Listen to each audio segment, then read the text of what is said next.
Nathan Carter stood at the edge of the landing ramp and looked out at the strange valley before him. The air shimmered with faint lights that moved like fireflies, though there were no insects here. Giant trees rose into the sky, their bark glowing with a soft green glow, and the ground was covered with thick vines and flowers that opened and closed slowly, as if breathing. He adjusted the strap of his pack on his shoulder and stepped forward.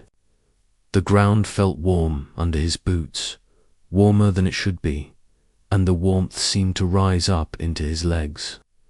He stopped for a moment and crouched down, pressing his hand against the soil. It really was warm, almost like the earth near a campfire. Behind him, the other humans were setting up a small research camp. There were tents, boxes of equipment, and blinking lights from sensors they had placed in the dirt. Carla, the team leader, shouted something to him, but he only waved and kept walking. He wanted to see what was ahead in the valley. Nathan had always been curious, and that was probably why they let him come on this mission. He was not the strongest or the smartest, but he paid attention to things others did not. He followed a narrow path between two massive trees, their roots twisting into arches above his head. The air grew warmer as he went deeper into the valley, and a strange smell filled the air. It was not unpleasant. It reminded him of honey and wet earth. The shimmering lights became brighter now, and he noticed that they were not fireflies at all. They came from the flowers themselves, tiny sparks of light floating above each blossom. He took a deep breath and kept moving. After a while, he found himself standing before a large rock wall covered with moss and vines. It looked like the end of the path, but he noticed something odd. Warm air was blowing from a crack in the wall, and there was a faint light coming from inside. Nathan tilted his head and pressed his palm against the rock. It was warm, too. He looked back over his shoulder, but the camp was no longer in sight. He hesitated for only a moment before pushing aside the vines and stepping through the narrow opening. The passage was dark at first, but as he went deeper, the walls began to glow faintly, casting a blue light on everything. The air felt heavy and thick, but it was not hard to breathe. He followed the glow until the tunnel opened into a wide chamber. Nathan froze at the sight.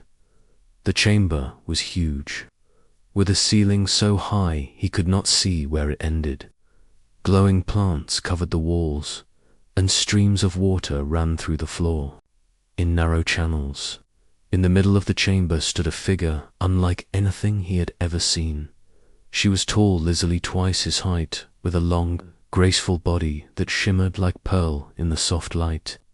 Her skin seemed to change color as she moved, shifting from pale blue to silver to soft gold. She had a long neck, and her head was crowned with delicate tendrils that glowed faintly. Her eyes were large, dark, and seemed to shine from within. Nathan took a step back without meaning to. The figure tilted her head slightly, and then she spoke. "Human," she said, her voice smooth and calm. Nathan blinked. The sound of the word startled him almost as much as the fact that she spoke it in perfect English. Yes," he said after a moment. "I'm Nathan Carter. Who are you?" She took a step closer, and though she was towering and strange, the warmth in the room grew stronger, and Nathan felt oddly calm. "I am Ashara," she said, "Queen of the Illyrians. We have waited for you." Nathan swallowed hard. "Waited for me? I don't understand. I only came here to study the energy fields. I didn't know anyone was here." Ashira looked at him for a long moment, her dark eyes unblinking.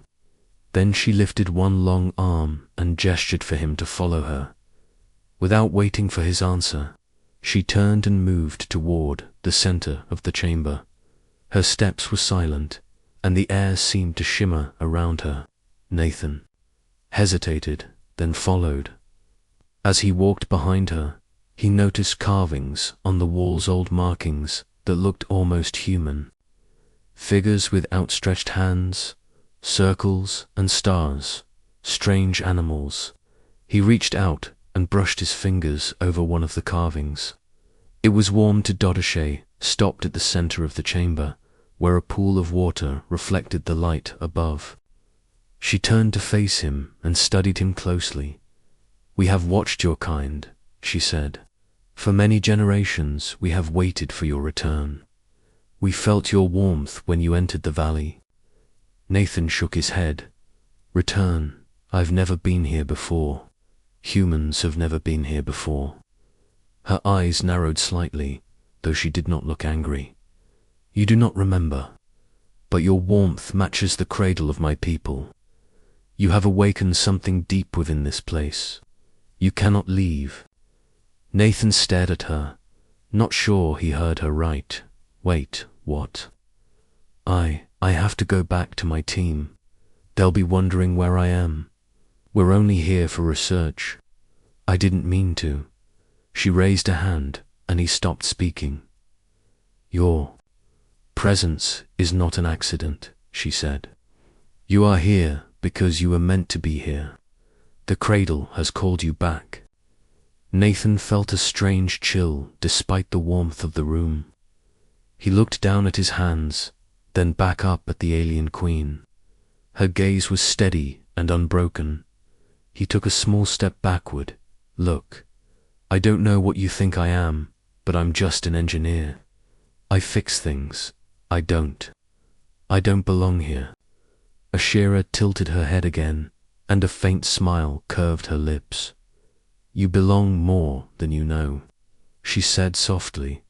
Then she reached out and touched his arm, where her fingers met his skin. A faint golden mark appeared, glowing warmly. Nathan gasped and tried to pull back, but the warmth spread through him, and he felt suddenly lightheaded. He stumbled slightly, and she steadied him with her other hand. "It is done," she said. "You are bound now. You cannot leave." Nathan stood frozen, staring at the mark on his arm. It pulsed gently, almost like a heartbeat. He looked up at her, his mind full of questions, but no words came out. She only watched him silently, her eyes bright and full of something he could not name. Nathan stood still as the golden mark on his arm glowed softly.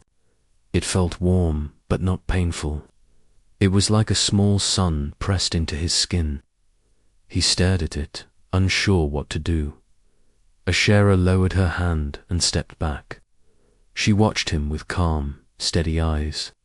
Her presence filled the room, and the air felt heavier. "Now? What did you just do to me?" Nathan asked in a quiet voice. "I bound you to this place," she said. "To the cradle. You are now part of it." Nathan shook his head slowly. "I didn't agree to anything. I have to go back to my team. They'll be looking for me." Ashera tilted her head slightly, as if thinking. Then she turned and began to walk toward another tunnel at the edge of the chamber. She spoke without looking back. "Follow me. You need to understand." Nathan hesitated, but found himself walking after her. The air grew warmer the farther they went, and the glowing plants became brighter, casting soft colors on the walls. The ground under his boots was smooth and warm, like polished stone. After a short walk, the tunnel opened into another wide space. This one was even more beautiful than the last. The walls were covered in carvings, and giant crystal formations rose from the floor and ceiling. Water trickled down from high above, filling a shallow pool that glowed faintly blue dot. Ashera stopped by the pool and gestured to the carvings. "This is the story of my people," she said. and yours."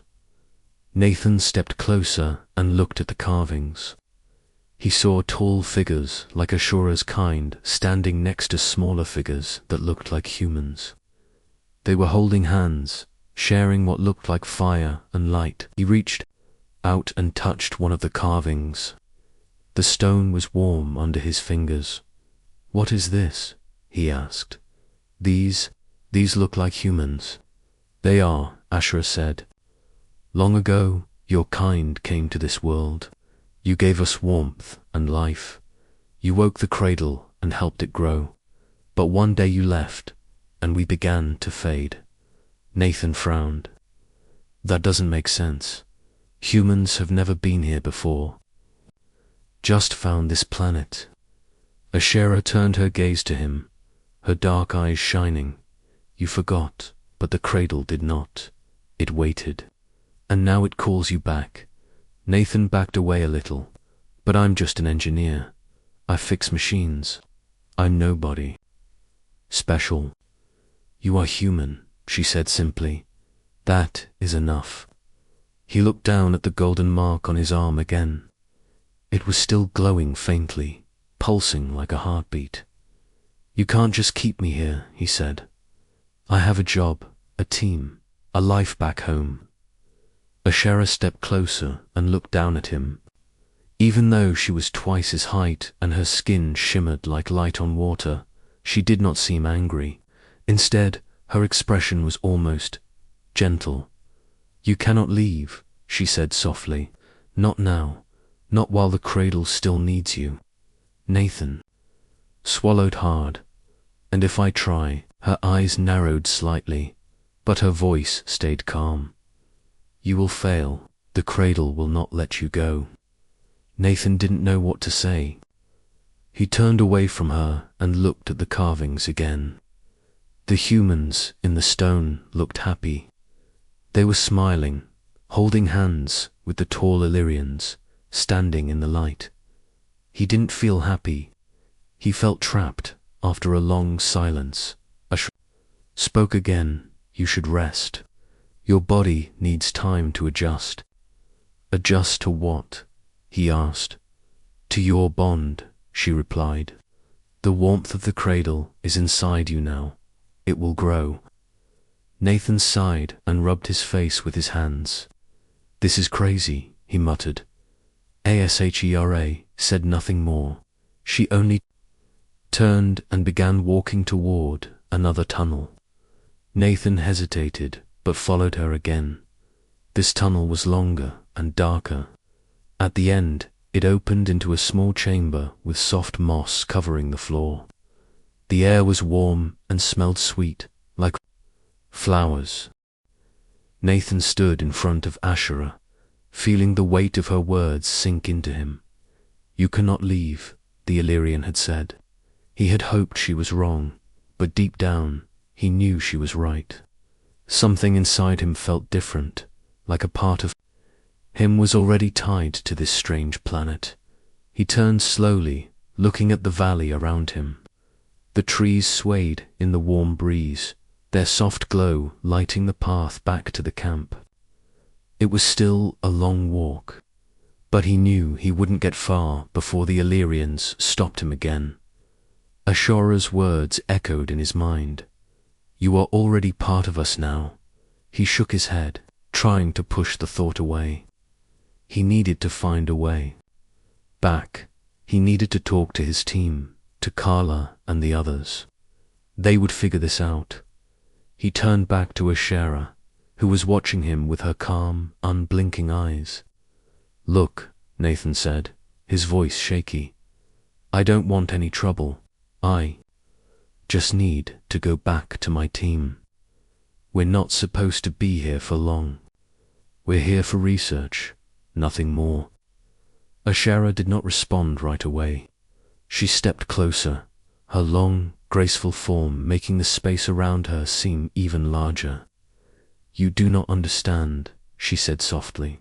"You are not here by chance.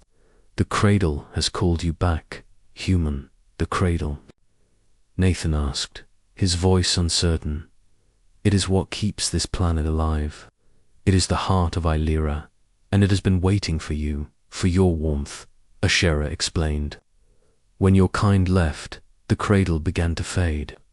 But now it has found its children again. You are part of it. Nathan clenched his fists. I don't know what you mean. I'm just a guy who fixes machines. I'm not some chosen one. Ashera's eyes softened, almost as if she understood his confusion. You may not remember, but you are a part of something much bigger, and now you must help us. Help you, Nathan repeated, his voice rising in frustration. I didn't ask for this. I didn't ask for any of this. Ashera stepped closer to him, her gaze steady. It is not a choice. The cradle has chosen you, and you will help us in ways you cannot yet understand. Nathan felt a cold chill despite the warmth of the air around him. He turned away from her, his mind racing. How could this be happening? He walked quickly back toward the camp, determined to find Carla, Derek, and Megan.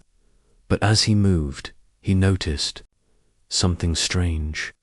The air around him seemed to shimmer, and the ground under his boots felt softer, almost like it was shifting. When he looked up, he saw that the valley had changed. The familiar path was gone, and the trees were now farther away than they should be. The flowers, once soft and glowing, now looked like sharp, twisted shapes. The warm breeze had turned into a heavy, still air dot. He stopped in his tracks. The camp was nowhere to be seen. Nathan turned around in a circle, panic rising in his chest. What's happening? He whispered to himself. Where is everyone? He hurried in the direction he thought the camp should be, but it was no use. The valley had shifted, and now everything seemed unfamiliar. It was as if the land itself was changing around him. After what felt like hours of walking, Nathan finally collapsed to his knees, breathless and exhausted. His heart was racing, and his mind was filled with fear. Was he really stuck here? He glanced down at the golden mark on his arm. It was glowing brighter now, almost pulsing with the rhythm of his heartbeat. The warmth spread through his body, and he felt his head grow heavy. The world around him seemed to blur, and the next thing he knew, he was back in the chamber with Ashera. He didn't know how he had gotten there. One moment, he was in the valley, and the next, he was standing in front of the Illyrian queen. Ashera was standing in the center of the room, her glowing eyes fixed on him. How did I get here? Nathan asked, his voice hoarse. The cradle calls you, Ashera said, her voice calm and soothing. It will bring you back, even when you try to leave. You are connected to it now. This is crazy, Nathan said, trying to steady himself. This isn't real. I'm not part of anything. I'm just a man who made a mistake. Ashera took a step closer, her presence filling the space. You are not a mistake, Nathan Carter. You are the key. The cradle has waited for you, and now it needs you to help it grow. Nathan shook his head in disbelief. No, I don't understand. I'm not. You are part of the cradle's warmth, Ashera interrupted gently. Just as you need it, it needs you. And soon you will understand. Nathan wanted to scream. He wanted to argue, to demand answers. But the warmth in his body was growing stronger, and his mind felt hazy. Everything around him seemed to blur again, and the sound of Ashera's voice became distant. Rest now, Ashera said softly. The cradle will guide you. Nathan didn't have the strength to fight it. His body felt too heavy, and his mind was too tired. He wanted to escape, but deep inside, he felt a strange pull, like the planet itself was calling to him. He closed his eyes and let the warmth wrap around him. slowly slipping into a deep sleep. When he woke again, everything felt different. The air was lighter, and the world around him seemed to shine brighter. He felt at peace. He sat up slowly, his body no longer aching. He looked round the chamber, and for the first time since he arrived on Illyria, he felt like he belonged. Sher was standing nearby, watching him quietly. "How do you feel?" she asked, her voice soft. Nathan didn't know how to answer. He felt strange, like a part of him had changed. Something deep inside him felt connected to the land, to the cradle. I don't know, he said slowly. Ashera smiled, a hint of warmth in her eyes. You will, soon, you will. Nathan looked down at his arm, where the golden mark still pulsed. The warmth was there, a part of him now, and though he couldn't explain it, he knew one thing. He wasn't the same person who had arrived on this planet, and there was no turning back now. Nathan sat in the chamber, his mind full of confusion and fear. The golden mark on his arm still pulsed with warmth, and he could feel the connection to the planet growing stronger each day. But the more he felt it, the more he felt trapped. He wanted to leave, wanted to return to his team and the life he had before, but something inside him resisted the idea. Ashera had been kind, but her words still echoed in his mind. You are part of the cradle now. He looked around the chamber. The walls were covered with strange symbols that seemed to shimmer and shift in the soft light. The air smelled sweet, like fresh flowers, but it no longer comforted him. It made him feel like a stranger in his own body. After a long time, Ashera entered the room, her presence quiet but powerful. She didn't speak right away, but simply looked at him, her eyes dark and unreadable. How are you feeling today? She asked softly. Nathan didn't know how to answer. He didn't know how he was feeling. He felt different, but he couldn't explain how. His body didn't hurt anymore, but his mind was full of questions. I don't know, he said honestly. It's all too much. I don't understand any of this. Ashera stepped closer and knelt down in front of him. You are not alone in this, Nathan. The cradle will help you understand. In time, you will see the connection we share. He looked up at her. But why me? I'm not. I don't belong here. I'm just an engineer. I fix things. I don't have any special power or anything. You are human, she replied, her voice calm and steady. That is enough. The cradle has always waited for you. It has been dormant for so long, but now it has found its warmth again. You are the warmth it needs to grow. I don't feel like a part of this, he said, his voice breaking a little. I don't feel like I belong here. I want to go back to Earth. I want to see my team again. Ashera reached out and gently touched his arm where the mark was glowing. The warmth from her hand spread through his body, and for a moment he felt calm. The strange pull inside him seemed to settle, and he could almost hear the soft hum of the planet beneath his feet. The cradle is not a place, she said quietly. It is not something you can leave behind. It is within you now. And the sooner you accept that, the sooner you will find peace. Nathan pulled his arm back and stood up. The warmth from the mark still lingered in his skin, but he refused to let it control him. I don't know if I can do that. I don't know if I can accept it. You don't have to accept it all at once, Ashera said. You will come to understand in your own time. But I will help you. I will guide you through this. He looked at her, his mind still racing.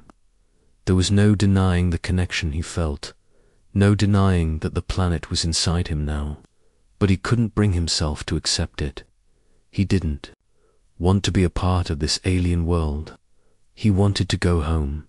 He turned away and walked toward the entrance of the chamber. As he passed the doorway, he felt the pull of the cradle, like a whisper at the edge of his mind. He couldn't escape it.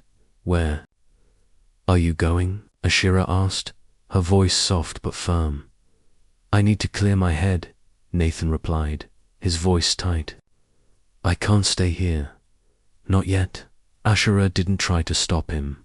She simply watched him walk away. Outside, the valley was still as beautiful as ever.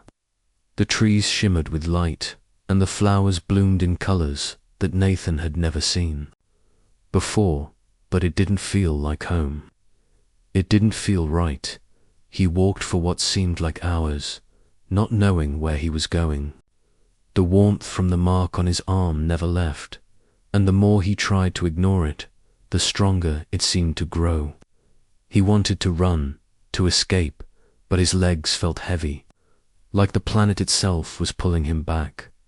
Finally, he stopped at the edge of a small lake. The water was calm, reflecting the light of the strange moons above. He sat down on a rock and stared at his reflection in the... Nathan sat in the center of the chamber, surrounded by the soft glow of the plants. The air was warm, and a strange calmness had settled over him. The golden mark on his arm no longer felt like a burden. Instead, it was as if it had become a part of him, a part of the planet itself. He still didn't understand everything, but he was beginning to accept that he had no choice. Ashera had left him alone for the past few hours, giving him time to think. The silence was strange. He missed the noise of the camp, the chatter of his teammates, the hum of the machines he used to work on. But now, all that was gone. All he had was this place, and this strange connection to it. He stood up slowly and walked toward the edge of the chamber. The walls were covered in carvings, and the plants around him seemed to move gently, as if breathing in time with the rhythm of the planet. He reached out and touched one of the carvings. It was smooth and warm, like the rest of the planet. He wondered if this was what the cradle felt like. Warm, alive, and waiting. He took a deep breath and let his fingers trail across the carvings, following the shapes and patterns. There were symbols here that seemed familiar, like they had been designed by someone who understood the world in a way he could not. The sound of footsteps interrupted his thoughts. He turned to see Ashira standing in the doorway. Her eyes were bright, and there was a sense of urgency in her steps. Nathan, she said, her voice calm but filled with meaning. It is time, he frowned. Time for what? It is time for you to meet the council, Ashera replied. They must know that you are ready. Nathan felt a chill run down his spine. The council? What do you mean, ready? You will understand soon, Ashera said, stepping aside. Come, the council is waiting for you. He hesitated for a moment. Part of him wanted to refuse, to stay here in the chamber and pretend that none of this was happening. But another part of him knew that he couldn't run from it. Not anymore. He followed Ashera down the winding corridors of the palace, his footsteps echoing softly against the stone walls. The air grew cooler as they moved deeper into the heart of the structure. Finally, they arrived at a large circular room. The council was seated in the center, their eyes glowing softly in the dim light. There were 7 of them, each one taller than Nathan, with smooth, shimmering skin that seemed to change color with every movement. They were unlike anything he had ever seen before. Ashera stepped forward and bowed her head slightly. Nathan Carter, human of Earth, she said. He is the one the Cradle has chosen. The warmth of his kind has awakened the planet. We must decide what is to be done. The council members did not speak at first. They merely studied Nathan, their eyes never leaving him. He felt like a small insect under a microscope. After a long silence, one of the council members spoke. "Is this the human we have waited for?" Her voice was soft, but filled with authority. Asher nodded. "He is the one. He is part of the Cradle now." The council member looked at Nathan, her gaze piercing. "Are you sure? Do you understand what this means?" Nathan swallowed hard. I don't fully understand, but I know that I'm here, and I know that I can't leave. I don't know why I'm connected to this planet, but I am. I don't know what to do, but I'll do whatever it takes to help." Another council member stood up, his eyes narrowing as he studied Nathan. "Help," he repeated. "This human cannot help us. He does not know our ways. He has no place in our world." Nathan bristled at the words. "I may not know your ways, but I'm not helpless. I'm an engineer. I can learn. I've helped before." Ashera stepped forward, her voice calm but firm. "He is not like other humans. His warmth is the key to the Cradle's survival. He will help us grow, just as the Cradle has helped him." The council fell silent again, their eyes flickering between Nathan and Ashera. Nathan could feel the weight of their judgment, the pressure of their expectations. He wasn't sure what they wanted from him, but he knew he had no choice but to try. Finally, the same council member who had spoken earlier nodded. "Very well," she said. We'll give him a chance. But know this, human, if you fail, the Cradle will die, and so will you." Nathan's heart skipped a beat. "Wait, what? If I fail?" "The Cradle is alive," the council member explained. "It has chosen you to be its guide, to lead it back to strength. If you cannot do this, it will wither and die, and you will die with it." Nathan felt a wave of fear wash over him. He had come here thinking he was just an engineer, that he could fix machines and solve problems. But this was something he couldn't fix with tools or knowledge. This was beyond him. "I don't know if I can do this," he whispered. I'm not the right person for this." Ashera stepped beside him, her hand resting gently on his shoulder. "You are more than you think, Nathan. You are the warmth that the Cradle needs. You are part of this planet now, and it is part of you." He looked up at her, his eyes filled with doubt. "But what if I can't? Then we will all fail." Ashera said softly, "But I believe in you. I know you can do this."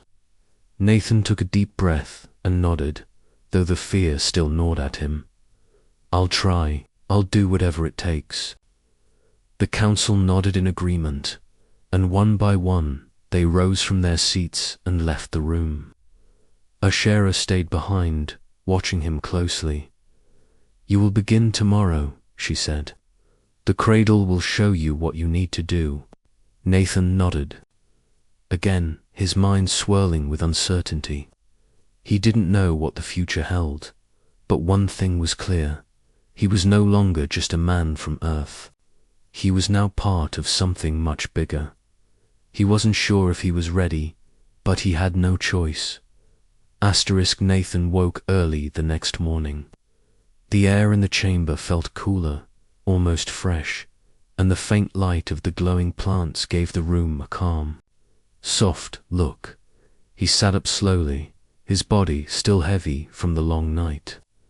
The golden mark on his arm was still warm, and it glowed faintly as if it was waiting for him to move. He stood and stretched. Outside the chamber, Ashera was waiting for him. She stood tall and silent near the doorway, her calm eyes watching him. "Are you ready?" she asked quietly. Nathan took a deep breath. "I guess I have to be," he said. "Today you will begin your work," Ashera said. "The Cradle will show you the way. You must listen to it, feel it, do not fight it. Nathan nodded, though he still didn't know what that meant. He followed Asherah through the long tunnels again. The air grew warmer as they walked, and the walls around him began to glow brighter. The carvings on the walls seemed to move and shift as he passed, as if alive finally. They entered a large open space he had not seen before. It was like a garden, but much bigger and stranger. Tall crystal pillars rose from the ground, shining with soft colors. Flowers as big as his head opened slowly as he walked past them. Thin streams of water ran through the floor, glowing faintly blue. The air was warm and full of a faint hum, like the sound of a heartbeat deep in the ground. "This is the heart of the cradle," Asherah said. "It is where your task begins." Nathan stepped closer to the center of the garden. There was a pool there, round and still, with a light that shone from deep within it. He stared at it, feeling drawn to it. "What do I have to do?" he asked softly. "Place your hand in the water," Asherah said, "and wait." Nathan hesitated, but then crouched down and reached toward the pool. The water was warm when his fingers touched it, and the golden mark on his arm began to glow brighter. He felt the warmth spread through his chest, up into his head, and down into his legs. He closed his eyes. When he opened them again, the garden was gone. He was standing in a wide, empty plain. The sky was full of strange lights that moved slowly, like rivers of stars. The ground beneath him was soft and warm, and he could feel it breathing, as if alive. He turned and saw figures in the distance. They looked like humans at first, but as they came closer, he saw that they were taller, their skin glowing softly, their eyes full of light. They moved gracefully, their hands outstretched. One of them stopped in front of him. She looked like Asherah, but younger, smaller, her eyes kind and calm. "You are the warmth," she said. "You have returned." Nathan opened his mouth to speak, but no sound came out. "You must guide the cradle," the figure continued. "You must bring life back to the heart of this world. It cannot do it without you." "But I don't know how," Nathan finally managed to say. "You already know." She replied, "You have always known." She reached out and touched the golden mark on his arm. Suddenly, Nathan saw images flashing before his eyes. Forests growing tall and green, rivers flowing strong and bright, flowers blooming in every color. He saw humans walking among the Illyrians, working together, sharing warmth and light. He fell to his knees, overwhelmed by the images. When he looked up again, the plain was gone. He was back in the garden, his hand still in the water. Asherah was standing nearby, watching him silently. What was that?" Nathan asked, his voice shaking. "The cradle has shown you what is needed," she said. "But I don't understand," he said. "I can't make forests grow. I can't bring rivers back. I'm just a man." "You are more than that now," Asherah said. "The cradle lives through you. Your warmth will guide it. Your choices will shape it. You must trust it." Nathan stood slowly, pulling his hand out of the water. The golden mark was brighter now, almost shining. He felt stronger somehow, but also afraid. "What do I do first?" he asked. "You walk," Asherah said. "You listen. The cradle will tell you where to go, and when you find the broken places, you will fix them." Nathan